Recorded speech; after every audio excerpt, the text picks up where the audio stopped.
So as Clive and Justin alluded to, the first half of this kind of event is all about how to unlock your creative potential, using design thinking as the process and the mindset as well.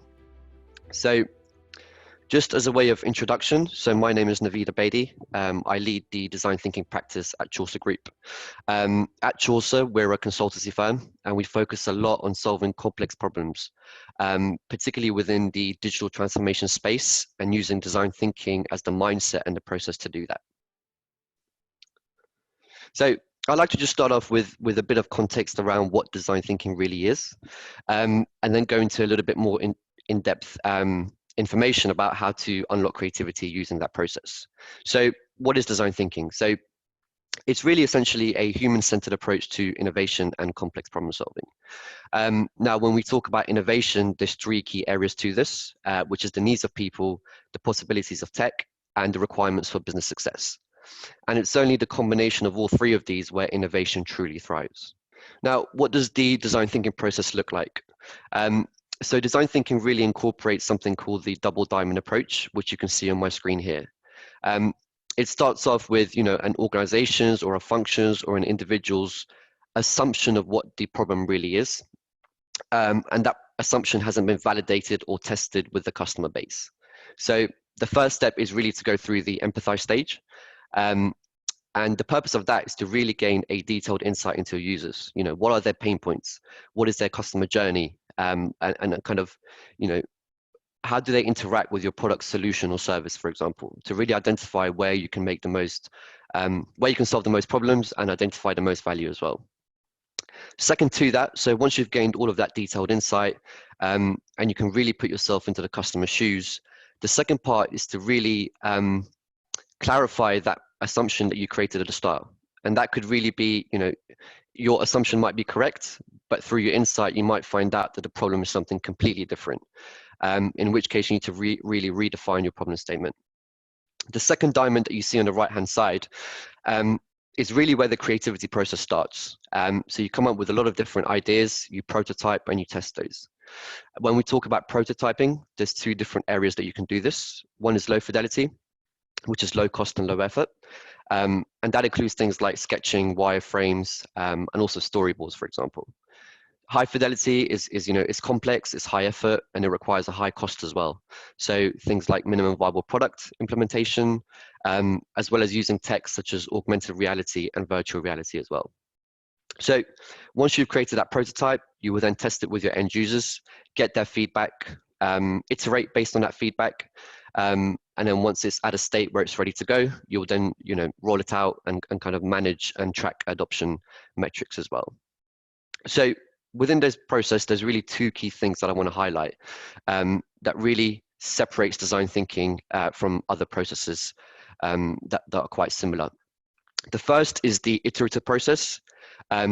So design thinking is not a step-by-step process. So for example, when you do test your idea with your end user base, if they do not like the idea, you can always take a step back, come up with new ideas, then prototype and test again. And that really promotes the mindset of fail fast and learn fast as well. So you always have to keep in mind that you're designing for your end users, and their say and their decision is kind of the final say in whether that product or solution then goes to market, for example. The second stage that I'd really like to stress is the importance of divergent versus convergent thinking. So if I take empathize, for example, that really promotes divergent thinking from the perspective of you're going out and you're gaining a lot of different insights. You then converge into one specific problem statement based on that insight. And that mindset is really, really key to the entire process. I always stress that design thinking is as much a mindset as it is a process. So there are four key principles that underpin the end-to-end process. The first is really a strong focus on the end users. So whatever stage you're at, it's really making sure that you touch base with them, you get their feedback and use that feedback to influence how you then progress. The second point is empathy at every stage, which really correlates with the first principle. This is really, once you've gained that insight, it's really keeping those pain points at the forefront of your mind and using those to drive the ideas and the changes that you come up with. The third point, and this is really, really critical, is to leverage collective expertise. So when you're designing, although it's always about the end users, it's really good to gain a diverse range of perspectives, which is then key to unlocking creativity. So, think about who is influenced by the problem that you're trying to solve, who has a say in the final decision. That could be everyone from senior executives who decide how much money to spend on it, but also people like UX and UI designers, for example, too. And the fourth stage, which I've already touched on, is iterative testing.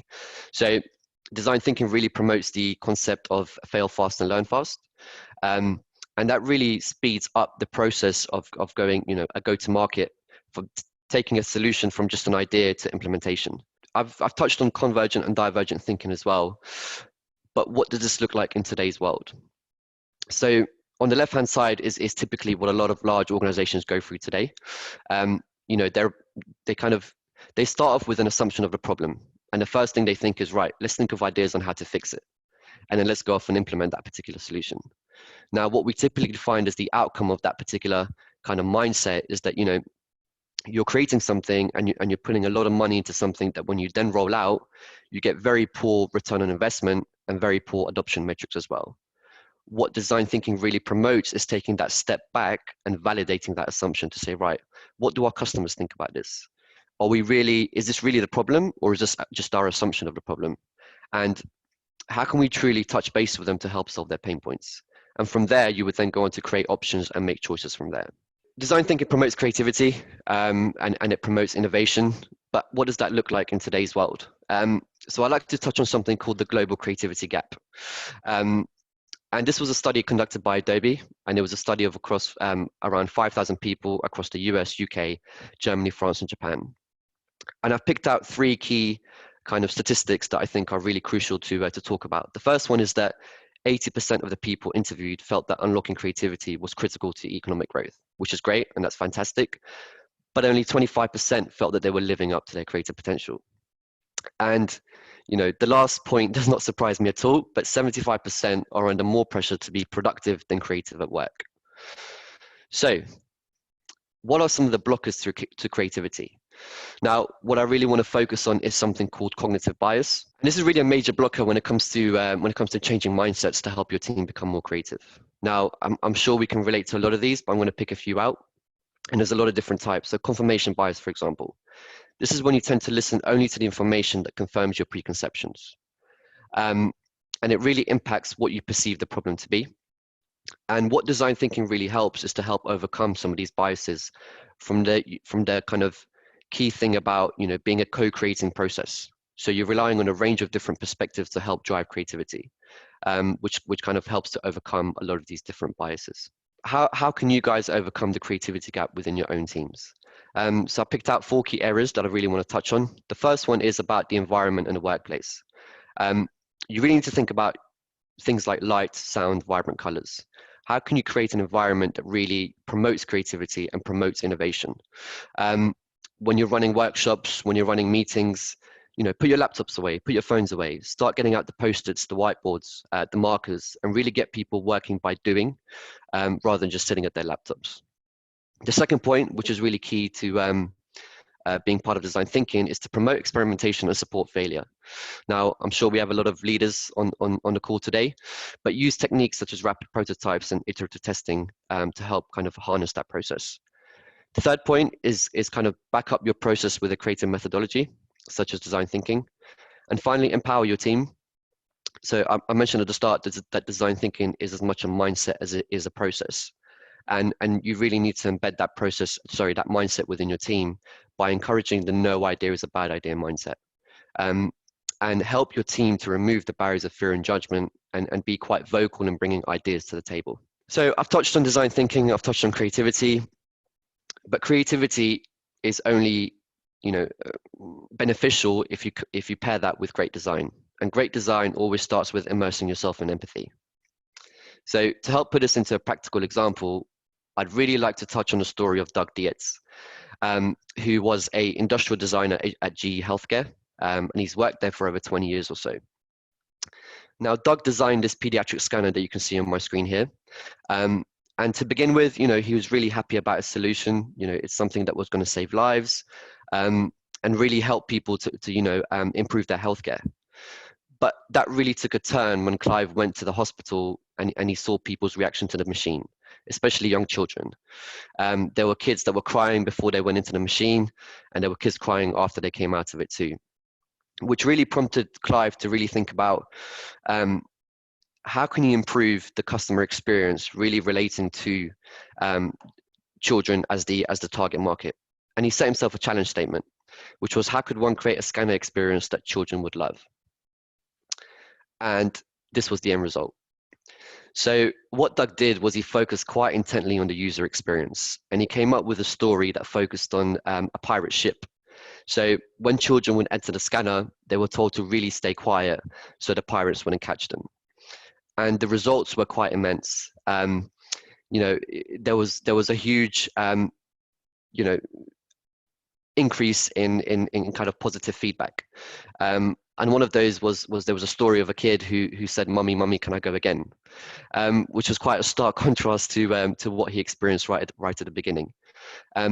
The other benefit that this kind of focus on user experience provided was that the hospitals experienced a downturn in how many children they had to put under general anesthesia. So that kind of improved costs for every single hospital too.